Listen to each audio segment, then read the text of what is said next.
Fala, rapaziada, vocês estão bom, né? Hoje nós temos que estar bombando aqui, tem que estar feito, é carro na rua aí. Hoje nós tá com o Honda Fit. Ó, o solzinho está brabo, cara. Mas é isso aí, Hondinha Fit aqui, ó.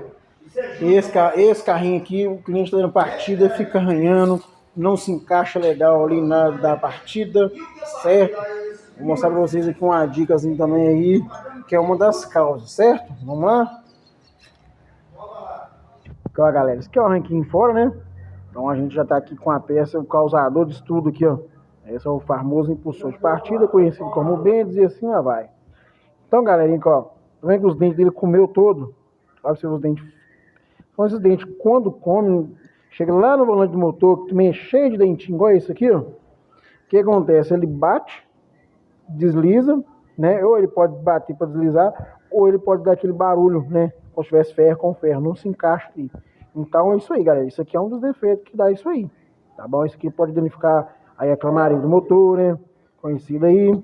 Então, fica veaco isso aí. Também pode quebrar, às vezes, até a ponta do induzido. Alguns casos, quebrar a ponta, quebra o mancal. Vou mostrar pra vocês o que seria essa ponta do mancal, costuma quebrar devido a isso aí. O impacto é muito grande. E a gente está aproveitando aqui para o cliente, né? Fazer a troca das escovas também, escova original, né? Então aqui a gente vai colocar aqui, ó, suportezinho novo, zeradinho. A gente vamos colocar também aí um Bendis aí também, né? Da marca aí, ó, Zen aí, né? E tem um Unifap também, não pode esquecer não, né, galera? Então aí, ó, zeradinho, originalzinho dele, ó. Fechou? Então é isso aí, galera, ó. Então aí, ó, fica veaco aí também aí, hein? Nas partidas do carro aí. Talvez isso aí, ó.